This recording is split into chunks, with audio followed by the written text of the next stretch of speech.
este curso de gestión de inversiones, ¿verdad? Nos parece fundamental. Este curso no estaba inicialmente en el programa, pero me pareció importante que lo incorporáramos para reforzar estos conceptos.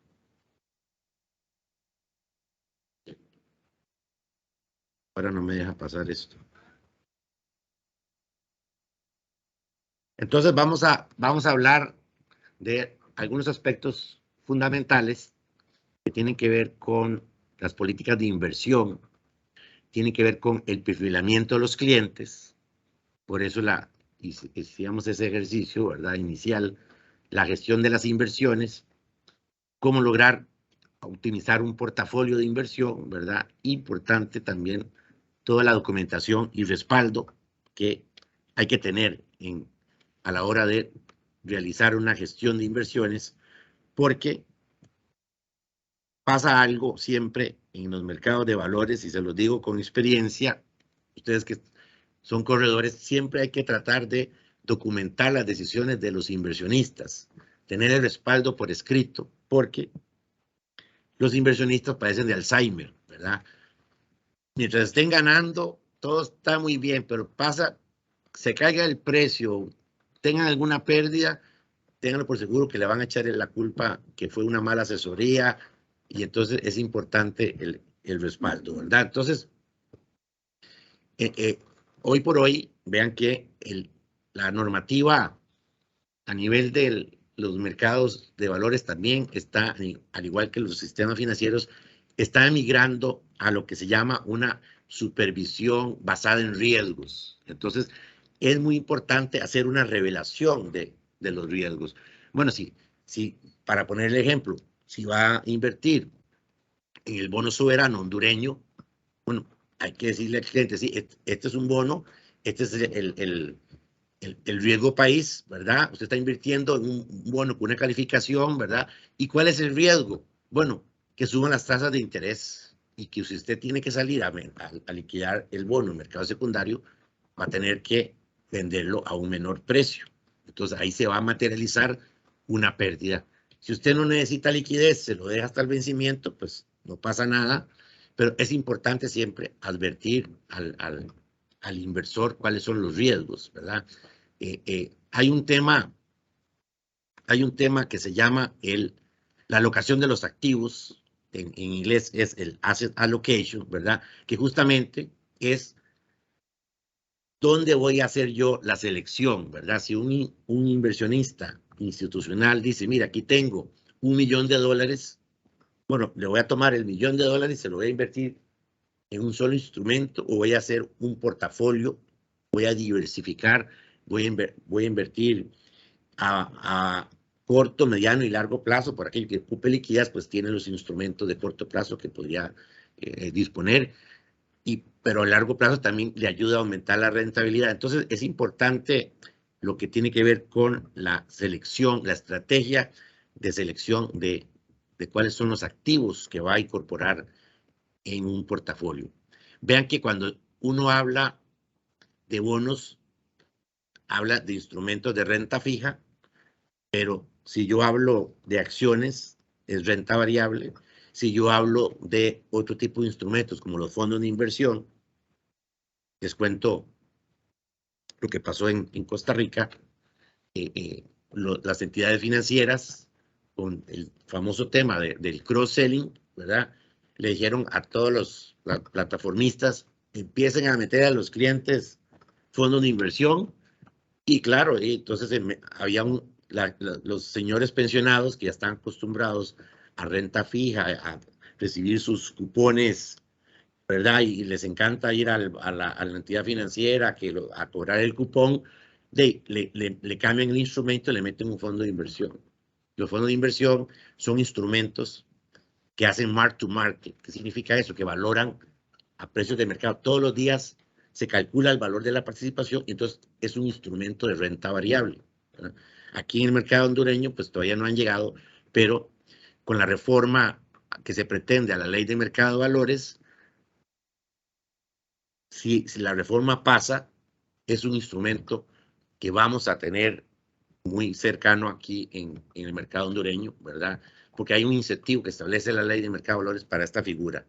Pero por eso les adelanto esto, ¿verdad? Para que quede claro, ¿verdad? Que un fondo es un instrumento de renta variable y no es para cualquier tipo de perfil. Si hay alguien que ya está acostumbrado a recibir una renta periódica, claro, allá a todo el mundo le metieron fondos, llegaban los estados de cuenta con rentabilidades negativas y el inversionista no entendía, ¿verdad? Entonces, aquí vamos al final vamos a compartir algunos consejos de Benjamin Graham, ¿verdad? Y entre todos ustedes que están participando en este programa, vamos a rifar 2 libros de Intelligent Investor, ¿verdad? El inversionista inteligente, que para mí es una Biblia y hay consejos muy importantes de cómo yo debo asesorar a los. Y dice, no le venda no le venda a usted un producto a un inversionista que no lo entienda, ¿verdad? O sea, el inversionista tiene que sentirse cómodo con lo que usted le está ofreciendo para efectos de que esté tranquilo, ¿verdad? Entonces, este tema y aquí caemos en la pregunta, ¿verdad? Hay clientes que son profesionales o institucionales, ¿verdad? Se supone que conocen los riesgos. O sea, un instituto de previsión se supone que debe tener un comité de inversiones, una AFP se supone que tiene que tener un comité de inversiones, son clientes profesionales, institucionales, ¿verdad? Pero hay clientes no profesionales, hay clientes que sí ocupan asesoría, ¿verdad? De la gente de bolsa, la gente tiene que asesorarlo y para eso tiene que saber cuál es el perfil, cuál es su horizonte de inversión, ¿verdad? Para poder entonces darle la mejor asesoría. Entonces cuando uno habla de gestión de inversiones, ¿verdad? Es importante que también un inversionista pueda establecer restricciones en decir, mire, yo no invierto a más de 3 años, ¿verdad? Porque puede ser que tenga un viaje o algo, entonces no quiero comprometer inversiones, bueno, entonces eso es una restricción, ¿verdad? O yo no invierto en X y Y emisores, ¿verdad? Pues no me siento cómodo con eso. Entonces, es importante, bueno, preguntarle a un inversionista, bueno, usted, ¿cuál es su horizonte de inversión? ¿Cuál es su apetito de riesgo? Y tiene alguna restricción, ¿verdad? Para que quede, para tener claro eso, ¿verdad? Y siempre, pues, la documentación de respaldo, el ponerle a conocimiento cuáles son los hechos relevantes, decimos nosotros allá, aquí los hechos esenciales, ¿verdad? Y todos los criterios técnicos que fundamenten una recomendación. En buena lid, ¿verdad? Cuando yo hago la locación de los activos, para justificar qué instrumentos incorporo en el portafolio, yo tengo que hacer algo que se llama análisis fundamental, ¿verdad? Y lo complemento con lo que se llama análisis técnico. No sé si conocen qué es análisis fundamental, análisis técnico. Cuando yo hablo de análisis fundamental, bueno, yo le voy a recomendar a un inversionista invertir en los bonos soberanos hondureños. ¿Qué quería hacer yo? Bueno, ustedes como agentes corredores, tener un conocimiento de cómo está la situación macroeconómica de Honduras, para decirle al cliente, mire, ¿y usted me recomienda invertir en bonos soberanos? Bueno, yo le podría decir que tenemos un problema en la economía hondureña, hay un problema inflacionario que tiene una tasa de inflación interanual de 6,86, pero bueno, la economía creció el año pasado un 8,5. Este año la previsión del BCH es que crezca al menos un 4,5%, entre 3,5 y 4,5. Las exportaciones de café están creciendo, ¿verdad? El aceite de palma también, las remesas familiares han aumentado, por lo tanto, el Banco Central tiene una buena posición de reservas, ¿verdad? Y entonces el entorno macroeconómico pues hace que por lo menos no vemos tan desfavorable que exista alguna posibilidad de default, ¿verdad? Entonces, eso es análisis fundamental, es hacer un análisis de cómo está el entorno macroeconómico, cómo está la economía internacional, pero yo siempre se lo digo porque yo como experiencia de corredor, ¿verdad? Había un cliente que era el CEO de una empresa americana que era Cativo Chemical Industries.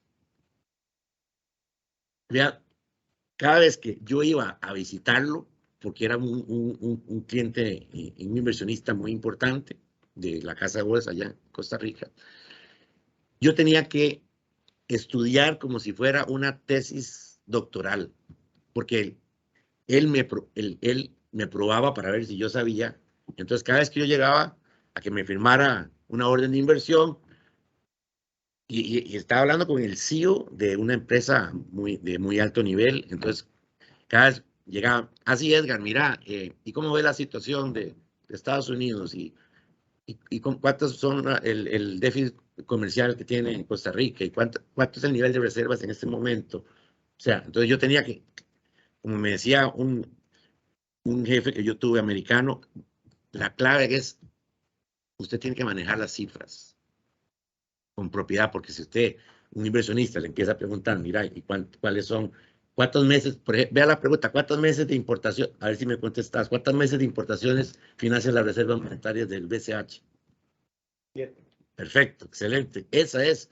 Pero si usted no, muy bien, si yo le hago esa pregunta y usted no sabe, entonces ya el inversionista pierde confianza, ¿verdad? Aquí es un tema de confianza, es un tema de preparación, ¿verdad? Por eso es muy importante si voy a recomendarle, por ejemplo, invertir en la emisión del BAC, por ejemplo, ahí cómo entra el análisis fundamental. Bueno, primero esto se llama un análisis que los economistas llamamos un análisis de top-down, es de arriba hacia abajo. Entonces, si voy a invertir en el BAC, ya hice el análisis de cómo está la situación de la economía hondureña. Ahora sí, bajo y hago un análisis financiero de cómo está el BAC. Tomo los estados financieros del website del BAC y hago calculo las razones, lo que sabemos hacer, las razones financieras, y calculo cómo está el ROE, los principales, la razón de liquidez, la razón de activos, el ROA, y lo comparo contra el benchmark, contra la industria, para ver cómo está el desempeño que tiene el BAC con respecto al desempeño que tiene la industria. Y entonces ahí me doy una idea, sí, pareciera que está muy solvente, mantiene en promedio una situación mejor que la industria y por lo tanto hago check, ¿verdad? Digo, es un buen emisor para incorporarlo al UTES. ¿Qué tengo que hacer? Bueno, entonces calculo igual, obtengo los estados financieros de Alutech, ubico la industria en la cual se encuentra Alutech para comparar, siempre tengo que tener una comparación, ¿verdad? ¿Contra qué? Para poder decir si la empresa está bien o mal, yo tengo que tener un benchmark, ¿verdad? Igual cuando yo hago una selección ahorita lo vamos a ver más adelante, ¿verdad? Cuando yo hago la escogencia del portafolio, yo tengo que tener contra qué me comparo para ver si los instrumentos que yo tengo incorporados están acorde con el perfil de riesgo y la rentabilidad que estoy obteniendo, ¿verdad? Entonces, y si no, pues hago lo que se llama el rebalanceo del portafolio, ¿verdad? Me deshago un instrumento, incorporo otro instrumento que sí me aporte valor al portafolio. Entonces, aquí reforzando lo que estamos diciendo, ¿verdad? Los elementos básicos para gestionar las inversiones, bueno, tiene que ver con conocer al cliente, ¿verdad? El famoso Know Your Client, ¿verdad? O sea, yo tengo que conocer al cliente para entonces establecer cuál es el perfil de inversión, ¿verdad? Y cuáles son las restricciones de inversión que tiene, ¿verdad? Para efectos de entonces hacer lo que se llama la selección de activos, la alocación de activos, asset allocation, ¿verdad? El seguimiento del portafolio, ¿verdad? Y el rebalanceo, ¿por qué? ¿Por qué es importante hacerlo? Bueno, porque si el inversionista establece, yo no quiero invertir más de un 50% en bonos del BCH, ¿verdad? Obviamente, cada vez que usted va renovando las inversiones, capitalizando los intereses, pues al final puede ser que usted se pase de ese límite que había puesto el inversionista. Por eso es que, obviamente, cuando usted renueva, y si usted tiene un monto dado y junto con los intereses, puede ser que el porcentaje de la restricción del 30, 15, 20% exceda los límites de restricción y por lo tanto entonces usted tiene que hacer el rebalanceo para volver a equilibrar los porcentajes de por cada tipo de activos que estableció el inversionista. Entonces, ahondando un poco más en qué significa ese Know Your Client, ¿verdad? Bueno, ¿cuáles son los objetivos, verdad? Certeza de los objetivos, ¿verdad? Cuantificar las variables, los flujos, los rendimientos, el impacto, ¿verdad? El ciclo de vida del inversionista, obviamente, eso tiene que ver mucho, ¿verdad, Daisy? Si es una persona joven, pues posiblemente está dispuesto a invertir a más largo plazo y tal vez asumir más riesgo, pero si es alguien ya que está en su etapa de madurez, y posiblemente lo que va a querer es, garantizar su capital, ¿verdad? El joven va a querer una estrategia más de lo que llaman growth, de crecimiento, ¿verdad? Pero el que está en una etapa, un ciclo de vida ya maduro, pues lo que va a querer es preservar su capital, ¿verdad? No va a querer apostar a instrumentos que tengan un potencial de crecimiento. Entonces, es importante el tema, vean, el aspecto emocional, ¿verdad?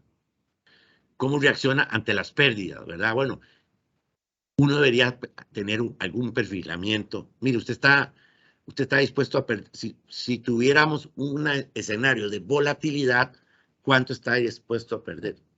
1% de su capital, 2, 5. Alguien podría decir, no, yo no estoy dispuesto a perder ni un lempira. Bueno, entonces no es para invertir en ese inversor, decirle, mire, mejor vaya a comprar un certificado al banco, ¿verdad?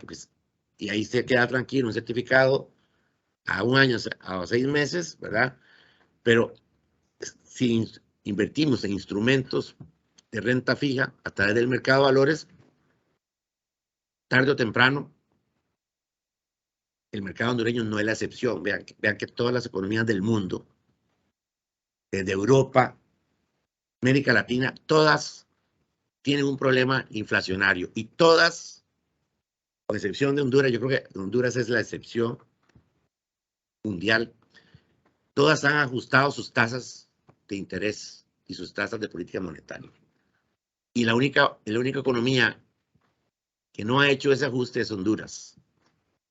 Entonces, es una situación que no es sostenible y tarde o temprano, se lo digo como economista, tarde o temprano el Banco Central va a tener que dar el ajuste. Y todos sabemos que una subida de tasas de interés significa para los tenedores de bonos una caída en el precio de esos bonos. Por eso es que es importante hacerle ver esto a los inversionistas. Bueno, cuando hablamos de lo que es la asesoría, ¿verdad? Parte de los agentes corredores de bolsa, ¿verdad? Bueno, justamente es importante establecer esa construcción de escenarios, ¿verdad?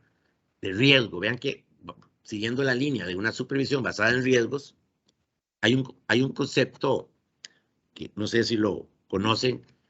Una cosa es la duración. ¿Alguien me puede decir qué es la duración?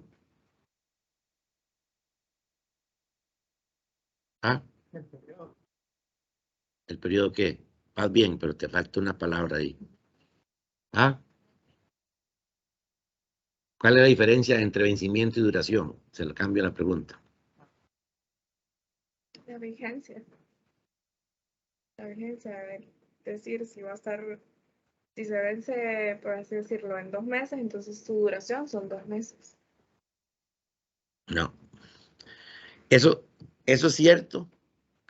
Eso es cierto. Sí y solo sí.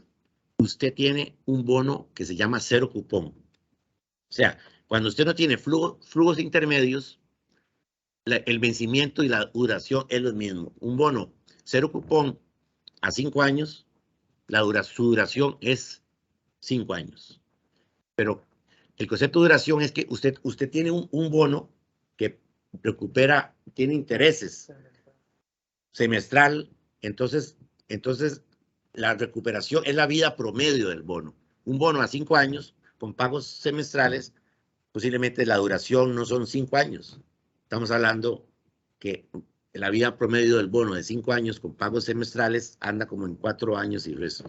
Es menos que el vencimiento. Entonces, esto es un concepto que es muy utilizado para medir el riesgo de renta fija, ¿verdad? Porque está lo que se llama la duración modificada, ¿verdad? Que es dividir la duración, ¿verdad? Con respecto al precio del bono, y es lo que se llama duración modificada de Macaulay. No sé si habían escuchado este concepto.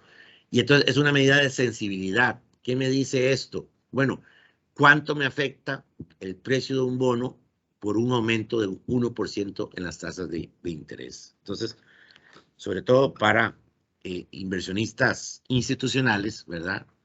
Es muy importante tener en cuenta estas pruebas de estrés, ¿verdad?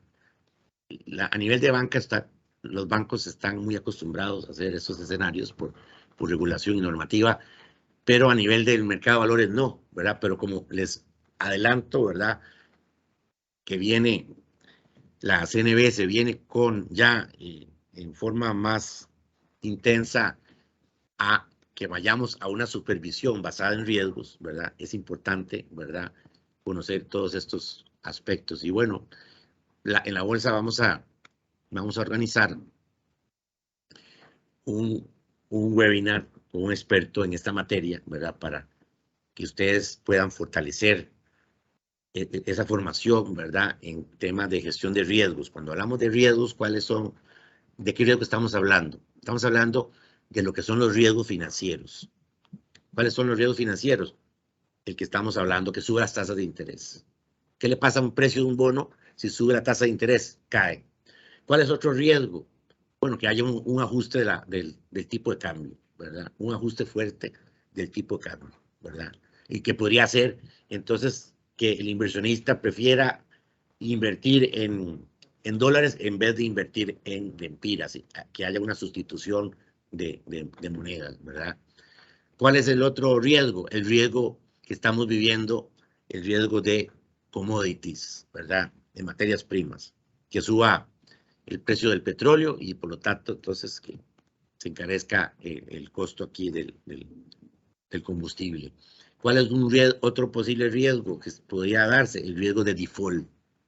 Vean ustedes que Rusia ha estado así, se la ha jugado como un vikingo, ¿verdad? Pagando en rublos cuando tenía que pagar en dólar, pero hasta el momento ha ideado mecanismos para evitar el default, ¿verdad? Nuestro vecino aquí de al lado, ¿verdad? Ya vieron el ENVI, 1700 puntos base, y la calificación de riesgo es casi que un posible default, ¿verdad? Bueno, ¿yo puedo cubrir esos riesgos? Sí, yo los puedo cubrir. Hay diferentes mecanismos para cubrir esos riesgos, pero eso esperaríamos abordarlo en el curso que vamos a programar y se los vamos a comunicar con anticipación. Cuando uno habla de perfil de riesgo, normalmente el perfil de riesgo del inversor se define como la relación que existe entre los riesgos que está dispuesto a asumir el inversor y los rendimientos que espera obtener. Entonces, hay una relación, ¿verdad?, entre riesgo y rendimiento. Hablamos que estamos viviendo mucha volatilidad. Vean que en bolsa, volatilidad es sinónimo de riesgo. ¿Cómo puedo calcular yo el riesgo?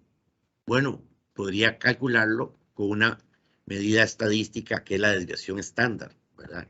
Entonces, ¿cuánto se me desvía el rendimiento, ¿verdad?, de mi bono con respecto al rendimiento promedio del mercado? Entonces, entre mayor sea la desviación estándar, mayor es el riesgo, ¿verdad? ¿Cómo calculo yo el riesgo en un instrumento de renta variable? Bueno, con lo que se llama el beta, ¿verdad? El beta de las acciones, ¿verdad? Entre mayor sea el beta, más riesgosa es la acción. ¿Por qué? Porque, por ejemplo, digan ustedes que un beta igual a 2, ¿qué significa un beta igual a 2? Lleva el doble de la volatilidad del mercado. Exactamente. Entonces, si yo soy ante la presencia de un mercado bullish, un mercado alcista, pues entonces yo tendría todas mis acciones con beta 2, porque si el mercado sube, yo voy a subir el doble del mercado. O sea, yo voy a ganar el doble de lo que el mercado en promedio está ganando. Pero si el mercado baja, yo voy a bajar yo voy a bajar el doble de lo que el mercado bajó. Si uno tuviera una bola de cristal y dice, no, este mercado siempre va a ser alcista, yo identifico solo con betas mayores que 1, pero en la realidad eso no sucede y por eso es que es importante diversificar el riesgo, ¿verdad? Hay lo que se llama una estrategia de inmunizar el portafolio con activos que sean correlacionados negativamente, para efectos de que si uno cae, otro sube, se minimiza, digamos, el impacto en el portafolio. Encontramos siempre, vamos a encontrar en el mercado diferentes perfiles, ¿verdad?, de riesgo. Hay lo que son los inversionistas que son conservadores, que el principal objetivo es proteger la protección y la estabilidad de su patrimonio, ¿verdad? Y ahí donde un perfil conservador casi que te va a decir, estoy dispuesto a perder lo menos posible, no más de 1%, ok, entonces ya se encaja de que es un perfil conservador, pues yo no le podría vender un instrumento que se salga de ese perfil. El otro es un perfil moderado o medio, que es un tipo de inversor que actúa con cautela en la toma de decisiones, pero está dispuesto a tolerar cierto riesgo. ¿Para qué? Para tener una mayor ganancia, ¿verdad? Y hay el perfil agresivo, que busca el mayor rendimiento y está dispuesto a asumir el riesgo que sea necesario, ¿verdad? Va a haber, hay algunos inversionistas valientes que te digan, cómpreme, quiero ganarme ese 30% de rendimiento, cómpreme el bono soberano salvadoreño, ¿ya? Y le apuesta a que Salvador no va a entrar nunca en default y se va a ganar una rentabilidad de ese nivel comprando un bono a menos del 70% de precio. Bueno, pero ese es el riesgo. ¿Cuál es el riesgo de que el bono entre en default? ¿Cómo pueden los gestores de inversión añadir valor, verdad? Es importante lo que les decía de conocer el entorno, ¿verdad?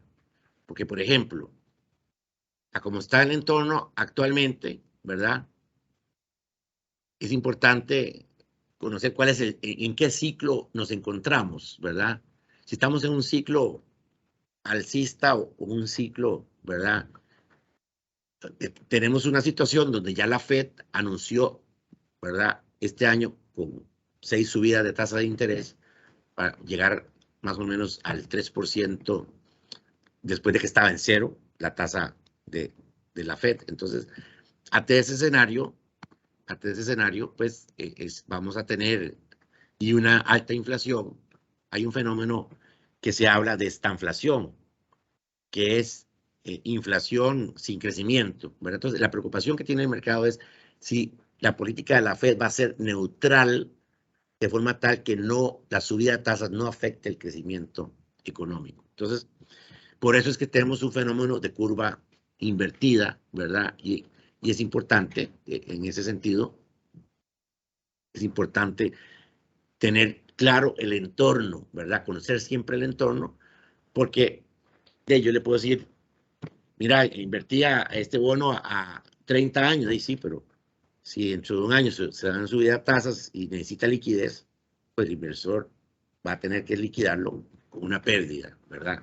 Entonces, esos son aspectos importantes y bueno, ya que hay estrategias, ¿verdad?, que buscan cómo hacer esa selección de activos, ¿verdad?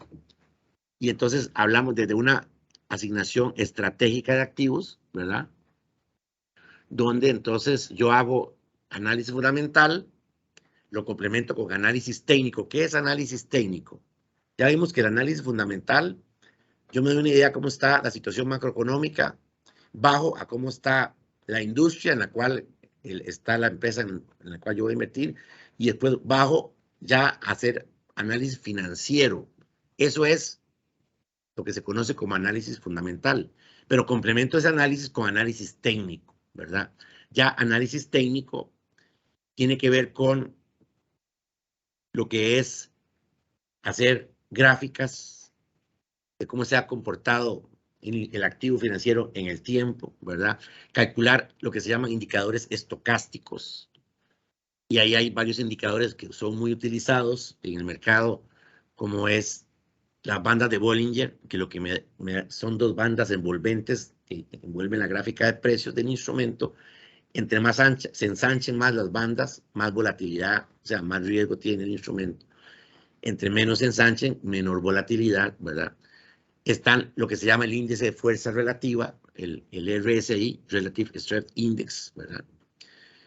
Y también que son indicadores que si toca un nivel me dice que el mercado está sobrecomprado, es señal de venta, y si toca el nivel inferior, el mercado está sobrevendido, es señal de compra. Entonces, claro, esto es para otro curso, ¿verdad? Porque es un tema que si quisieran ahondar en este tema, pues con mucho gusto podríamos coordinar más adelante un curso de análisis técnico para que pues tengan las herramientas, ¿verdad?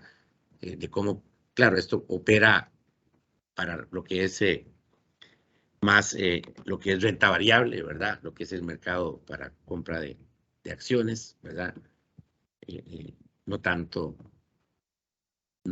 para bonos, pero igual en análisis en bonos yo puedo tener una línea de tendencia y puedo ver el indicador de volumen para ver si el precio se está subiendo porque hay mucho volumen o fue una negociación puntual que hizo subir el precio, lo cual si es un poco volumen, se supone que la tendencia no es sostenible, ¿verdad?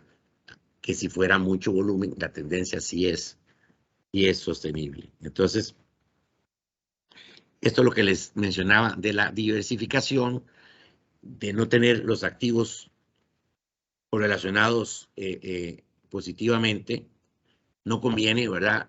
Lo que conviene es tener activos correlacionados en forma negativa, ¿verdad? La gráfica, la primera del lado derecho, ¿verdad? Porque entonces, si el mercado sube, pues yo subo en el mercado, pero si el mercado baja, puedo bajar más, pero como tengo instrumentos correlacionados negativamente, y eso lo que hace es inmunizar el portafolio. Por eso se habla de una estrategia de inmunización, como si me pusiera una vacuna, ¿verdad? Y por eso es que los riesgos del portafolio dependen de la correlación de esos activos. Otra pregunta, ¿cómo calculo yo el rendimiento de un portafolio? Pues lo primero que el inversionista le va a decir, mire, ¿cuánto me está rindiendo mi portafolio? ¿Sabe cómo calculo el rendimiento?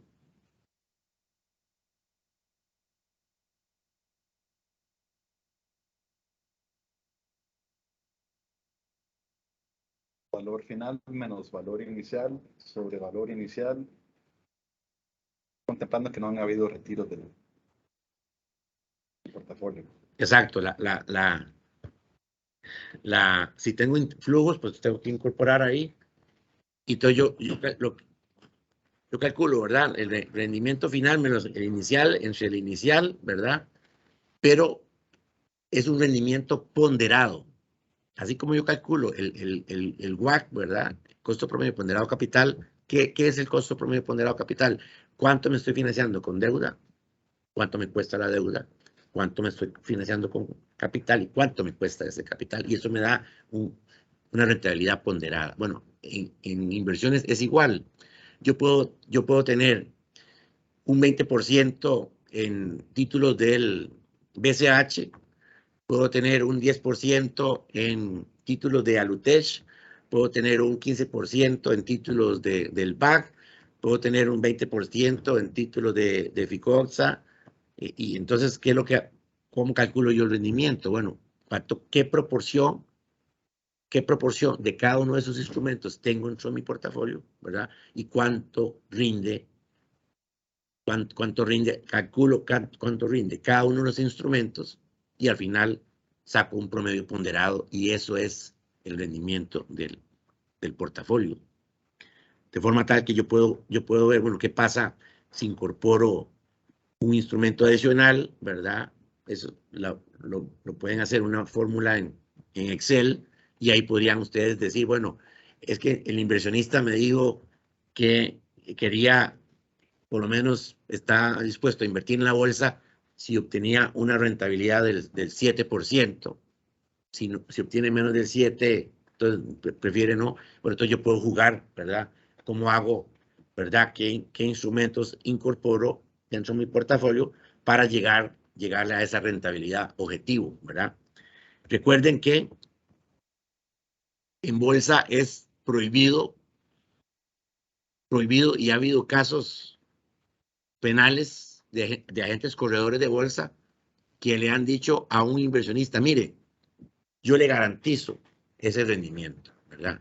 Vean que usted aquí en bolsa no se puede, está prohibido, inclusive por normativa, usted no puede garantizarle a un inversionista un rendimiento. Por más renta fija que hay, siempre va a tener un riesgo de precio. O sea, si suben las tasas, el rendimiento va a caer. Entonces, usted no puede decir al inversionista, mire, invierta, don Pedro, invierta tranquilo que usted va a tener aquí garantizado el 7. Eso no está bien y no es permitido. Usted lo que tiene que decir, mire, este es un instrumento de renta fija, paga esta tasa en lempiras o en dólares, ¿verdad? Pero está sujeta al riesgo de precio, ¿verdad? Que si usted va al mercado secundario por necesidades de liquidez y sube unas tasas, usted va a tener que descontarlo a un menor precio. Entonces, no hay garantía de obtener una rentabilidad determinada. Eso es importante, porque muchas veces, se lo digo porque yo me pongo la camiseta de corredor, ¿verdad? Y uno con tal de cerrar el negocio, ¿verdad? Y ganarse la comisión, y usted le promete cielo y tierra al inversionista, lo cual pues no es, desde el punto de vista, también hay un tema aquí de ética, ¿verdad? Que por cierto no lo he visto, no sé si en el programa de ustedes ven algún curso de ética, pero eso es un tema que debería estar presente en este programa de formación de agentes corredores, el tema de la ética en las finanzas, ¿verdad? Porque cuando uno maneja recursos de terceros, ¿verdad? Hay conflictos de interés, ¿verdad? Y entonces siempre es importante reforzar este tema de la ética en las finanzas. Bueno, ¿qué es el rebalanceo de la cartera? Es el proceso de volver, ya vimos, a las carteras o los portafolios a los índices de asignación de los objetivos dados, ¿verdad? Entonces, ya vimos, el inversionista dijo, no más del 20 en BCH, no más del 15 en Alutech, no más del 5% en letras. Entonces, bueno, lo que yo tengo que hacer es, ¿y por qué se da esa necesidad de reequilibrar? Bueno, cambios en los rendimientos, en la clase de activos, cambios en los objetivos o riesgo del inversor, ¿verdad? Puede ser que el inversor diga, no, mira, no me gusta esta situación que está sucediendo con El Salvador, entonces sáqueme todas las posiciones que tenga en mi portafolio, vaya, liquide El Salvador y reposicione el portafolio en otro tipo de instrumento. Bueno, dependiendo de cuáles sean las condiciones del entorno, se puede dar esta necesidad de reequilibrar ese portafolio. Y lo que les decía del benchmark, siempre tenemos que tener contra qué nos comparamos, ¿verdad? Y ahí tiene que ver con el concepto, bueno, la duración, si tengo renta fija versus renta variable. Obviamente yo tengo que compararme manzanas con manzanas. Si tengo renta fija, pues ¿cuál podría ser un benchmark? El ENVI, ¿verdad? El ENVI ya vimos el ENVI latinoamericano, el ENVI LATAM, ese 380 puntos básicos. Bueno, si tengo un portafolio el ENVI centroamericano, si tengo bonos de todo Centroamérica, ya vimos que es más alto, ¿verdad? Porque ahí, obviamente, digamos, considerando El Salvador, sube mucho el promedio del ENVI. Pero bueno, si yo estoy en renta fija, el ENVI. Si estoy en mercado accionario, si estoy invirtiendo en empresas tecnológicas, bueno, el más acorde es el Nasdaq. Si estoy invirtiendo en las empresas industriales, bueno, el Dow Jones, ¿verdad?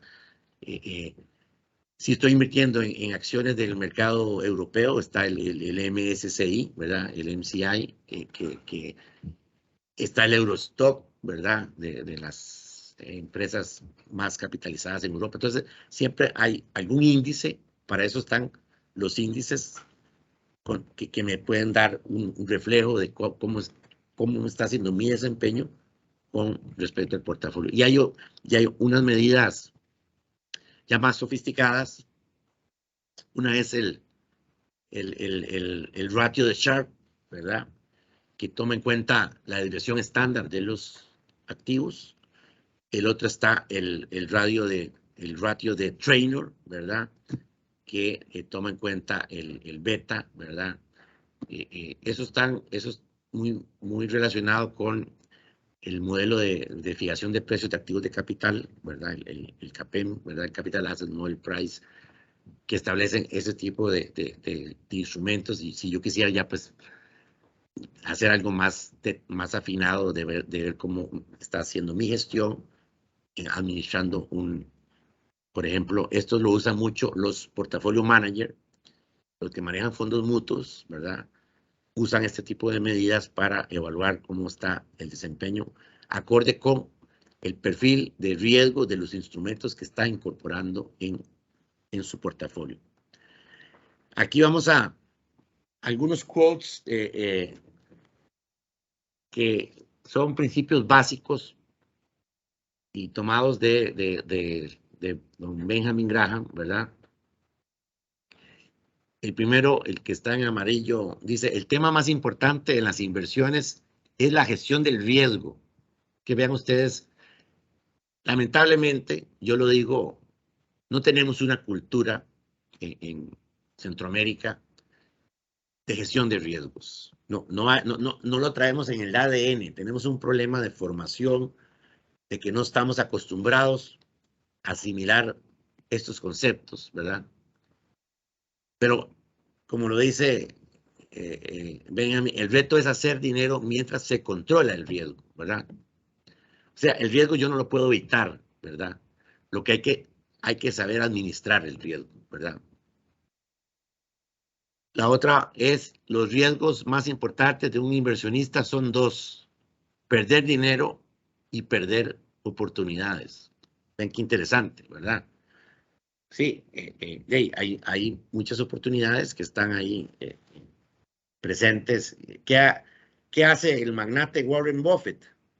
Bueno, ¿cómo él identifica las oportunidades? Hace la tarea de calcular el valor intrínseco. No sé si han escuchado el concepto de intrinsic value, valor intrínseco. Y hace el ejercicio que estábamos hablando ahora. Él toma los estados auditados, identifica una empresa, tráigame los estados auditados, proyecta los flujos de caja 5 años, calcula el costo promedio ponderado capital, se trae a valor presente esos flujos y eso le da el fair value. Eso es el valor justo, cuánto debería valer la empresa. Compara con el precio al cual se está cotizando y ahí dice: no, se está cotizando más alto de lo que debería valer. O sea, quiere decir que la acción está sobrevaluada. Pero puede ser el ejercicio. Hay un video que lo pueden ver en YouTube. Él hace ese ejercicio y compra acciones de Petrochina. Y entonces él identifica que la acción se está cotizando a un precio menor que el valor justo. Y entonces toma una posición grande de Petrochina, sostiene el portafolio de acciones de Petrochina como por 5 años, sale y vende con una ganancia, pero la acción sigue después subiendo un montón Entonces, en el video, una periodista lo entrevista y le dice, mire, pero ¿por qué usted se salió, perdió un montón de dinero saliéndose? ¿Por qué no se quedó? Le dice, no, porque ya yo cumplí mi rentabilidad objetivo. Él se puso una meta de cumplir cierta rentabilidad, la logró, y la disciplina que él tiene de no, ya logré, materializo la ganancia y ahora sí, ¿qué hago?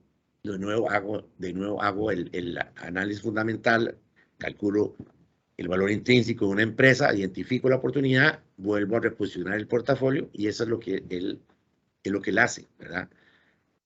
¿Y que pudo haber ganado más? Sí, sí, pero también le dice sí. Pero ¿qué pasa si el precio, si sucede alguna información en el mercado que haga que la acción caiga de todo lo que me esperé 5 años para lograr esa rentabilidad, la pierdo? Entonces, la disciplina aquí, digamos, la lección de él a mí me llama la atención. Yo soy fiel seguidor. Usted lo ve. Todos los días desayuna en McDonald's y lo que invierte no es ni $1 en el desayuno. Tiene una casa que no es una mansión de hace más de 15 años, vive en la misma casa. Tiene un modelo de iPhone que no es el último grito de la moda. O sea, uno ve a la persona con esa cantidad de billones, ¿verdad? La disciplina que tiene, y por eso pues es tan exitoso. Y yo soy fiel seguidor bueno, de los principios de Benjamin Graham y de él, ¿verdad? Él se inspira en Graham también. También, sí. Los inversores deberían aceptar que no pueden ver el futuro macro y limitarse a hacer cosas que están dentro de su poder. Estos incluyen obtener información sobre compañías, industrias, controlar la emoción, no permite aprovechar oportunidades y comportarse de manera contraria y anticíclica, ¿verdad? Lo que dijimos antes de conocer los ciclos, ¿verdad? ¿En qué ciclo me encuentro, verdad? Otro quote dice, lo que interesa desde un punto de vista de las inversiones no es lo que haces, es cuándo lo haces. No es lo que se compra, es cuándo se compra. Y por último, en qué condiciones y a qué precios. Siguiendo abajo, de manera que la clave para invertir no es comprar cosas buenas, es comprar cosas bien. Se debe entender la diferencia entre lo bueno y lo bien. La importancia de la aversión al riesgo, la mayoría de las veces, vean que todo esto al final versa, si ustedes lo ven, ¿verdad? Desde un inicio que iniciamos esto de curso de gestión de inversiones, todo tiene que ver con el perfilamiento del riesgo. Por eso es que es un tema muy importante, dedicar tiempo a perfilar el riesgo, en qué nivel de riesgo está el inversionista, ¿verdad?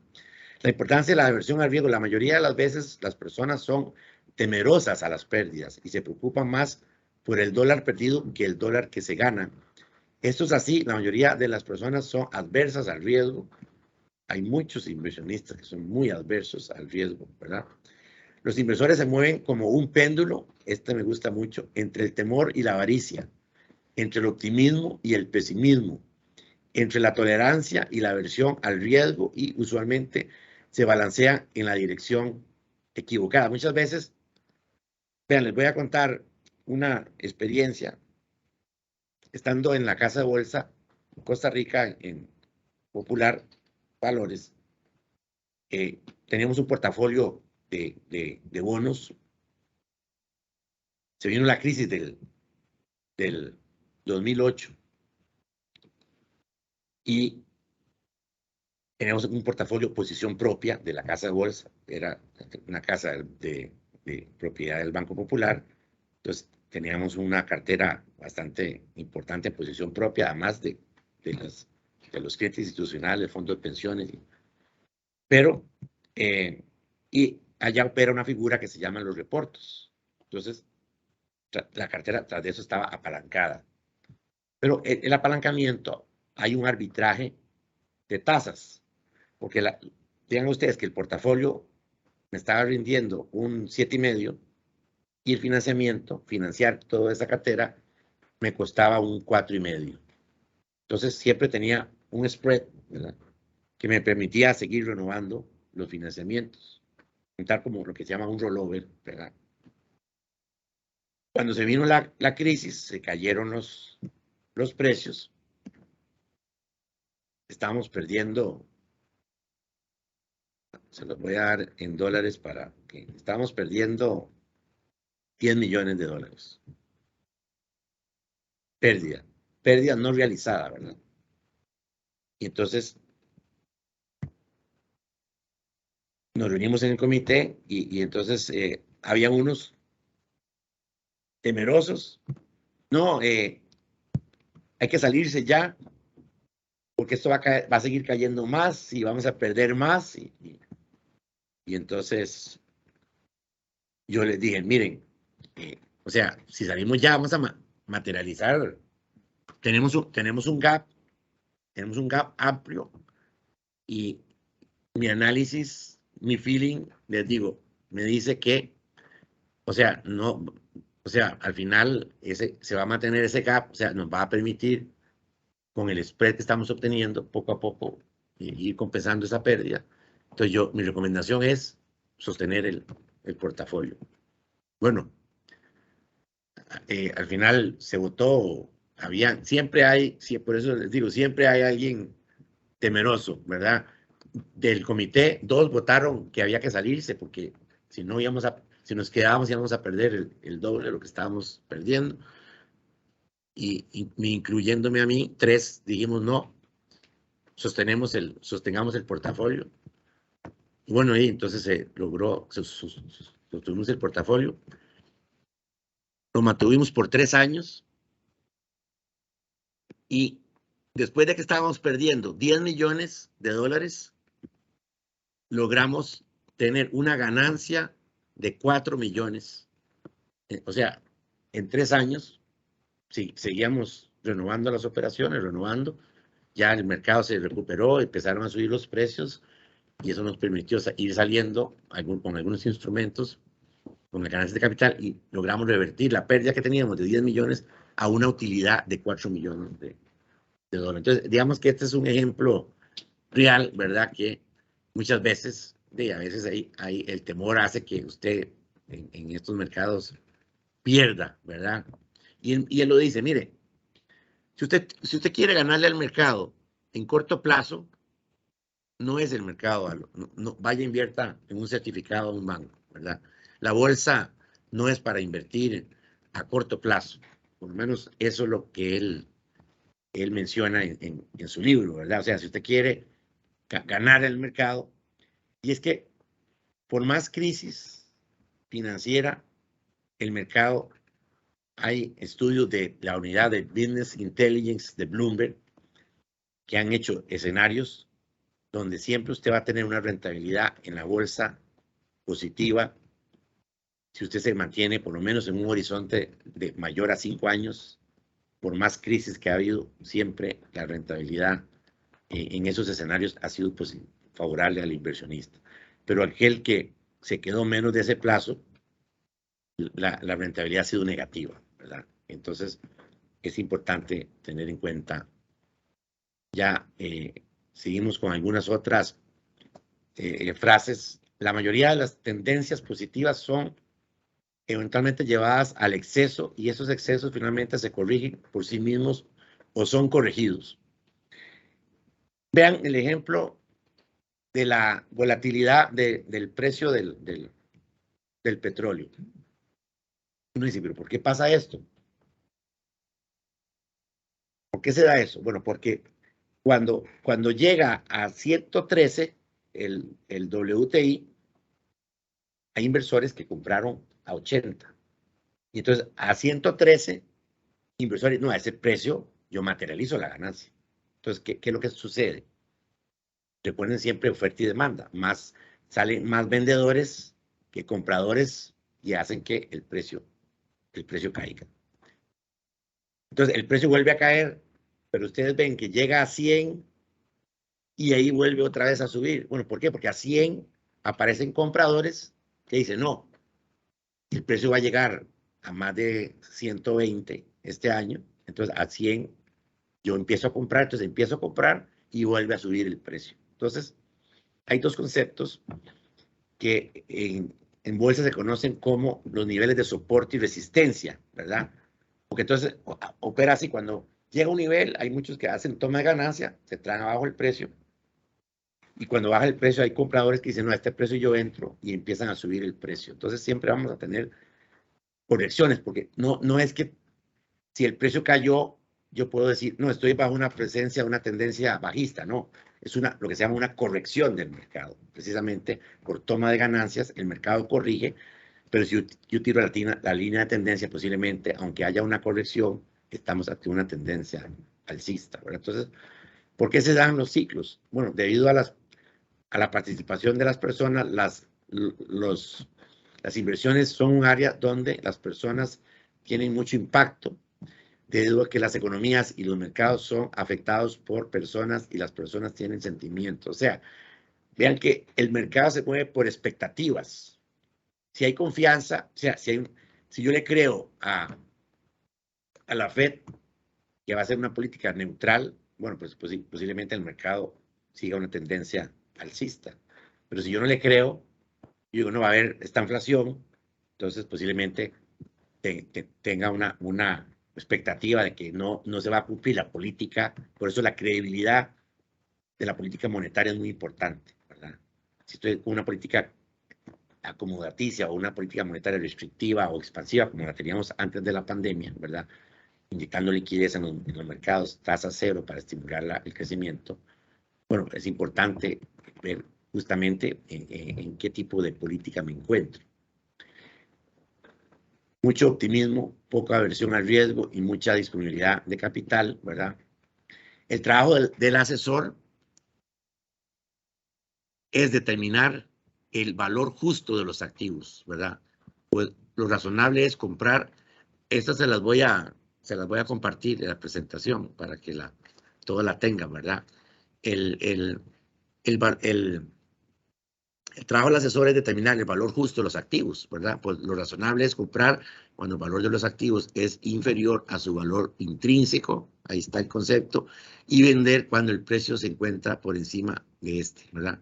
Esto es una receta simple de cómo debe comportarse un inversor y cómo debe usarlo a su favor para valorar la habilidad de sus consejeros de inversión. Entonces, yo siempre, y vean, esto les da a ustedes una habilidad mental, hacer el ejercicio de qué pasa si suben los impuestos en una economía. Bueno, impuestos significan menos ingresos disponibles.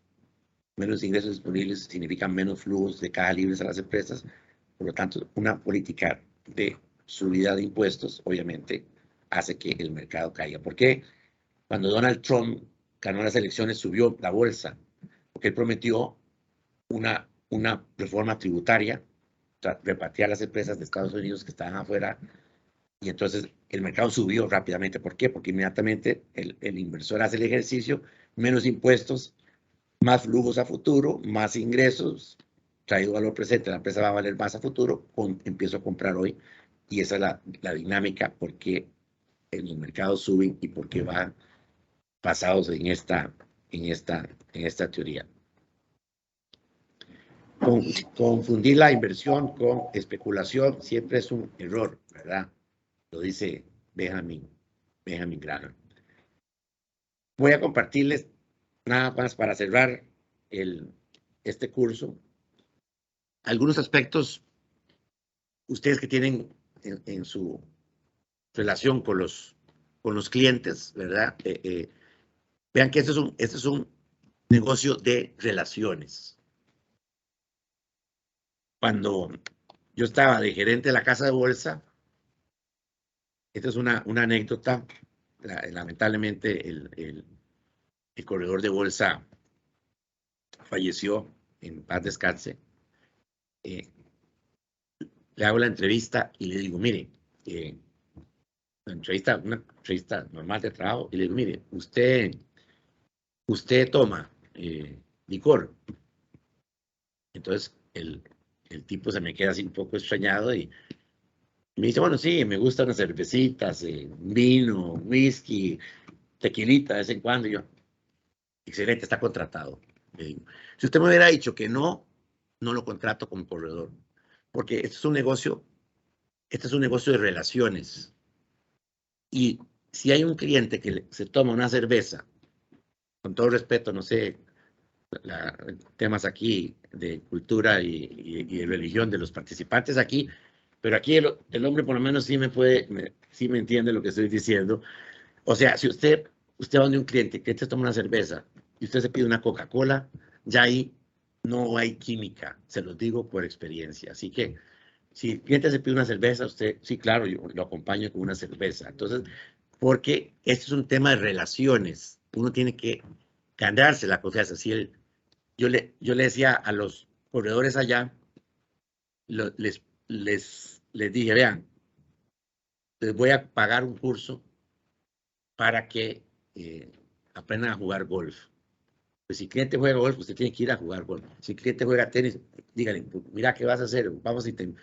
Si al cliente le gusta el fútbol, pues entonces vean las películas de Wall Street, ¿verdad? Me llaman, cómo usted tiene que ganarse a las secretarias. Vean la película primera, donde el tipo no le daba la cita, no le daba cita, entonces él se logra conquistar a la secretaria, le llevaba chocolate, le llevaba flores, y la secretaria, que obviamente es la aliada número uno, le dice, vea, ya está aquí, desocupado, véngase, y ahí es donde va y le lleva una caja de puros muy finos y logra, y al final, no sé si han visto la película esta de Wall Street, y al final el tipo le dice, le hace el cheque, le dice, tome, venga dentro de un tiempo, venga en total para ver cuánto es la rentabilidad que me ha sacado y después hablamos. ¿Sí? Y así fue como logró conseguir una cuenta sumamente importante que era muy difícil de acceder. Entonces, en este tema, más que vendedores, los corredores tienen que convertirse casi que en asesores de los inversionistas y vean que hay que perder el miedo, ¿verdad? Se lo digo con experiencia, hay que perder el miedo, uno tiene que aspirar a lo más grande y ¿por qué no, verdad? Digamos, qué sé yo, hey, voy a llamar al CEO del grupo Terra y quiero tenerlo como cliente, digamos, bueno, es una meta válida. ¿Cómo hago para llegar al CEO del grupo Terra? Bueno, para eso tengo que ver cómo hago la estrategia, ¿verdad? ¿Qué lugares frecuenta? Allá había un lugar que era muy famoso, que era el Club Unión, ¿verdad? Que era donde los empresarios, sobre todo de la oligarquía cafetalera, nace con la oligarquía cafetalera, el club. Entonces yo les decía a los corredores, nada, en la casa de bolsa vamos a comprar una afiliación al Club Unión y les voy a dar un pase, ¿verdad? Y vayan ustedes ahí, vayan se sientan ahí en la barra, tómense un trago, si siempre llegan los señores a la par y hagan conversación. O sea, hay que ganarse el cliente, ¿verdad? En el tema de prospectación es muy importante, ¿verdad? Ser agresivos, se lo digo, si quisieran lograr tener éxito, ¿verdad? Y tener una buena cartera de inversiones, ¿verdad? Y siempre, bueno, la puntualidad, si le dicen a una hora, ser puntual, ¿verdad? Obviamente, manteniendo el respeto. Entonces, resumiendo los aspectos fundamentales para construir esta relación con el cliente, la confianza, tengo que ganarme la confianza, ¿verdad?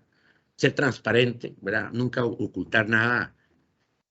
Se han dado casos allá donde un corredor hizo algo que no era lo que el cliente le había autorizado, y entonces le ocultó que estaba teniendo pérdidas y después pues, fue todo un problema. Después tuvo que venir la entidad financiera que estaba atrás de la casa de bolsa a respaldar al cliente y bueno, el corredor terminó con un proceso penal y todo por haber hecho algo indebido. Entonces, por eso aquí el tema de ser transparente con el cliente, la accesibilidad, vean, yo tenía un cliente, yo manejaba portafolios de hecho fui trader en mercados internacionales en un tiempo y manejaba portafolios en mercados internacionales.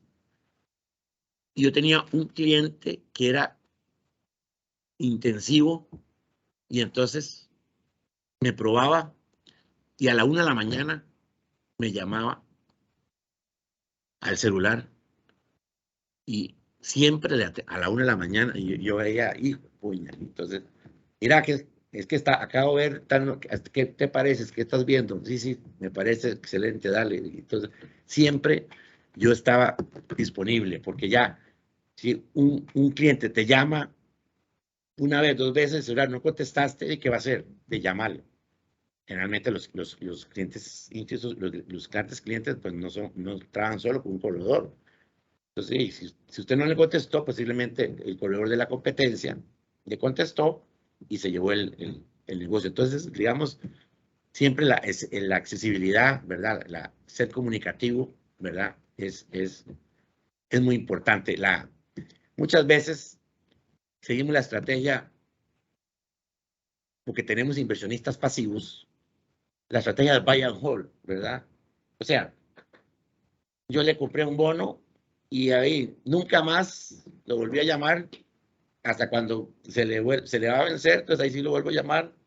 Mira, te voy a renovar el bono. Pero hay que ser proactivo, ¿verdad? Hay que ser proactivo. Si usted compró un bono a 5 años y usted dice, no, me lo voy a dejar al vencimiento, pues no importa. Pero entonces hay que estar comunicando.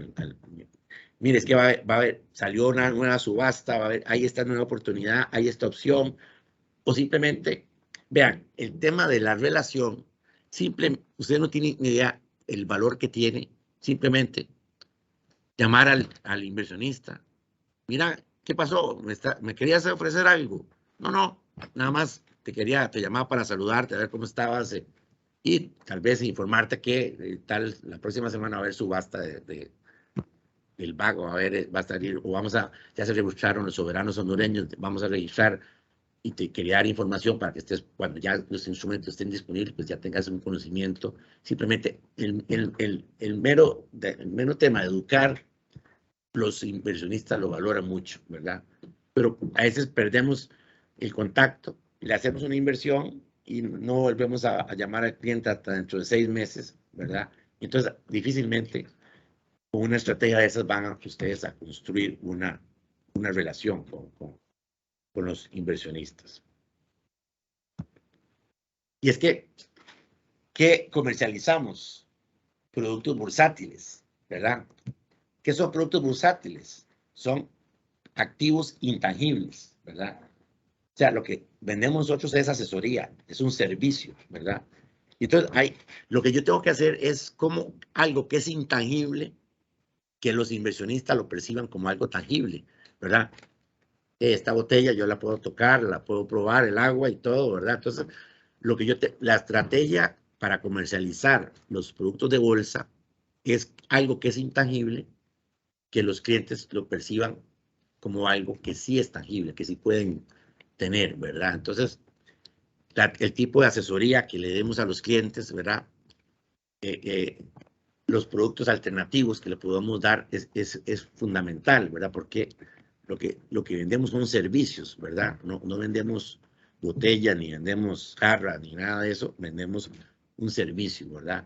Una asesoría de inversiones. Entonces, es importante tener claro, siempre tener presente esos aspectos. Y bueno, ya esto ya es reiterativo, ¿verdad? Pero de ahí tenemos que tomar en cuenta el perfil del inversionista, el grado de aversión al riesgo, el horizonte de inversión y obviamente la liquidez de los instrumentos. Porque yo le podría vender una nota estructurada a un inversionista de que puede tener una rentabilidad muy sofisticada, muy alta, pero no tiene liquidez y tal vez el inversionista lo que está buscando es invertir en instrumentos que en cualquier momento, por cualquier situación, tenga liquidez. Y por eso, importante, y esta es una labor de todos ustedes, valga el comercial, importante es que logremos desarrollar un mercado secundario en Honduras, ¿verdad? Un mercado secundario más profundo, ¿verdad?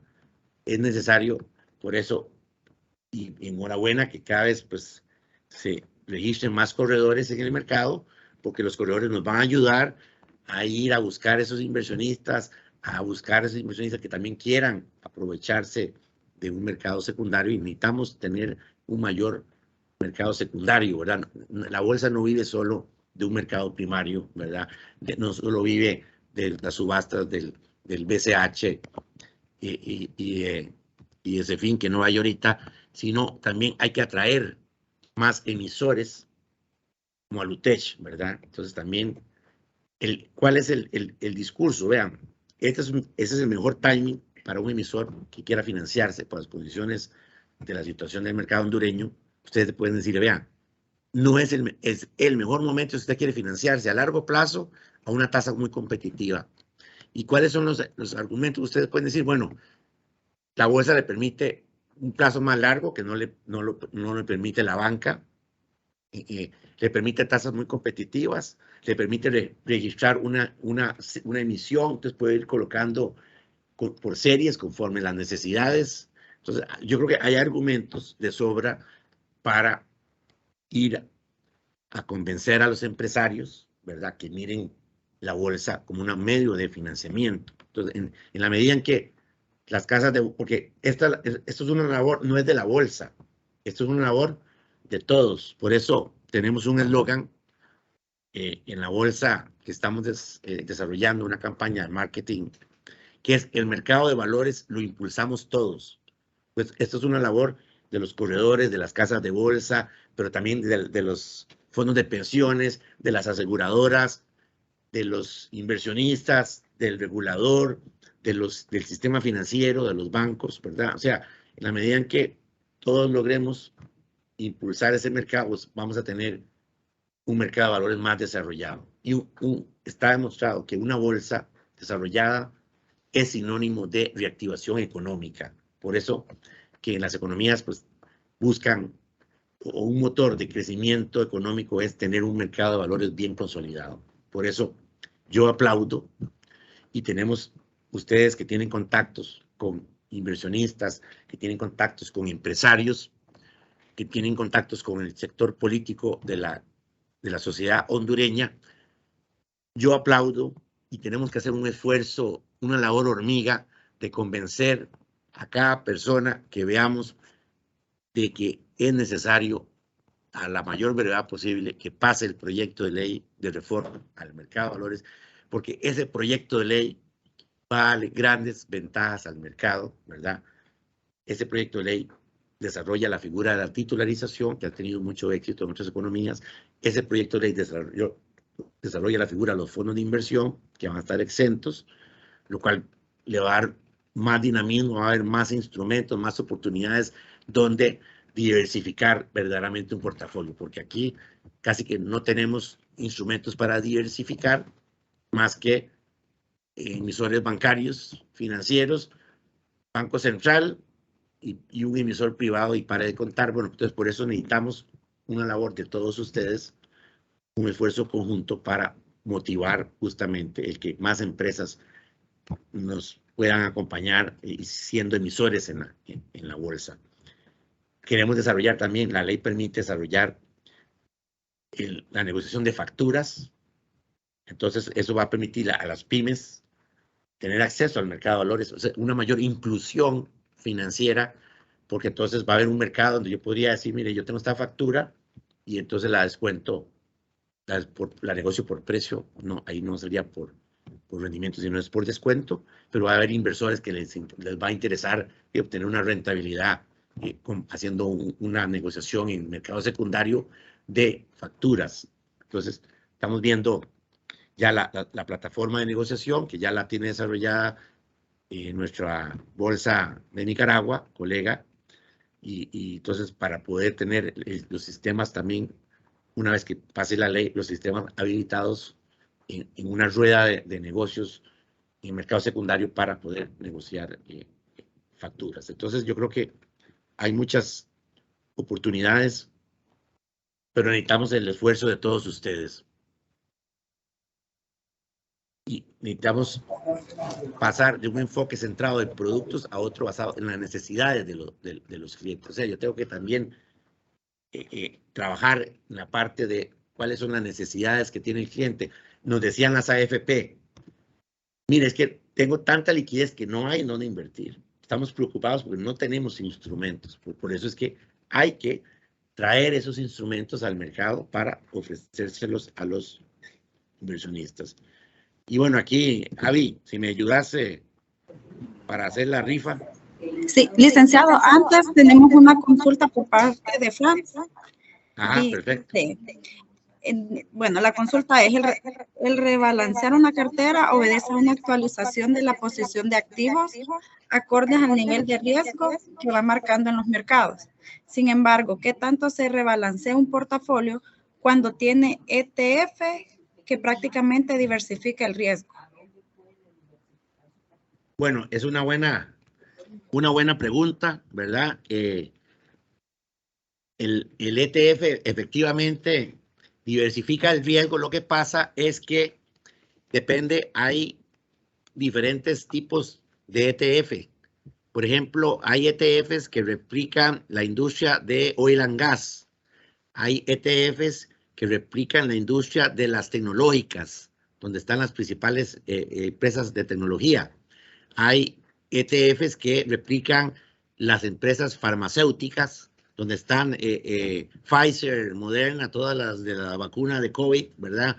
Entonces, si yo hago yo puedo hacer un asset allocation por actividad, yo puedo decir, yo quiero invertir en la industria de energía, ahora que están los precios tan altos del petróleo, quiero invertir un 20%, pero también quiero invertir en apostarle, por ejemplo, ahora que está el tema de la ciberseguridad, las empresas están invirtiendo en ciberseguridad, hay empresas del sector de tecnología que tienen un potencial de crecimiento porque las entidades financieras van a seguir invirtiendo fuertemente en ataques cibernéticos, entonces yo quiero apostar un 5%. Entonces, aunque yo esté diversificado, yo podría limitar la concentración de mi portafolio a diferentes tipos de actividades. Y por eso, entonces, necesariamente tendría que hacer el rebalanceo. No sé si te contesté la pregunta. Sí, muchas gracias, don Edgar. Es que, por ejemplo, yo he seguido un par de ETFs, por ejemplo, el de Vanguard, Megacap, que, por ejemplo, a 5 años dio un rendimiento del 85%. Y ahorita, pues, me imagino que por el tema de lo que es la restricción en el suministro de varios commodities, pues todas estas empresas, incluso los ETFs, están teniendo un mal rally, ¿verdad? Por ejemplo, Correcto. Vanguard tiene un 43% de concentración en tecnológicas, en servicios financieros un 6-7%, y en energía es la de menos participación, menos del 2%.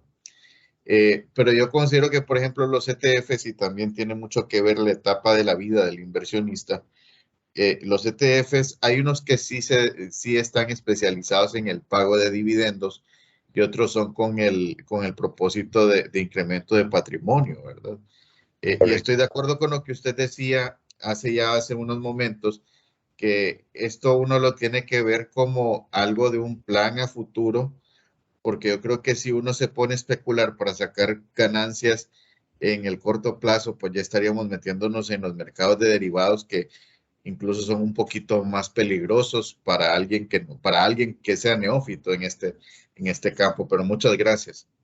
Mucho gusto. Vamos a proceder, como lo habíamos anunciado, a la rifa de 2 libros de Benjamin Graham. Espero que los ganadores pues le saquen el provecho. Así que tal vez aquí me ayudas a sacar el primer ganador. Ricardo Aburce. Ricardo. Ricardo es el primer ganador y vamos a... Están conectados. a sacar el segundo ganador.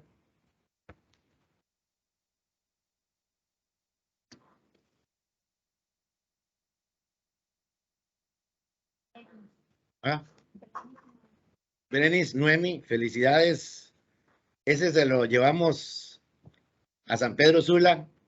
Yo voy a estar seguro el 2 de junio allá, entonces ahí te lo paso, o si lo puedes recoger antes, perfecto. Si no, te lo llevo el 2 de junio que voy a estar por allá. Listo, muchas gracias.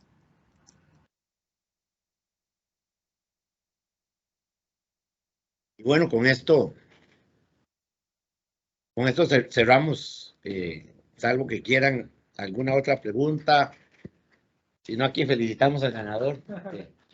Ganador del libro, un aplauso, te la ganaste. Sí, sí, sí. Una Biblia completa.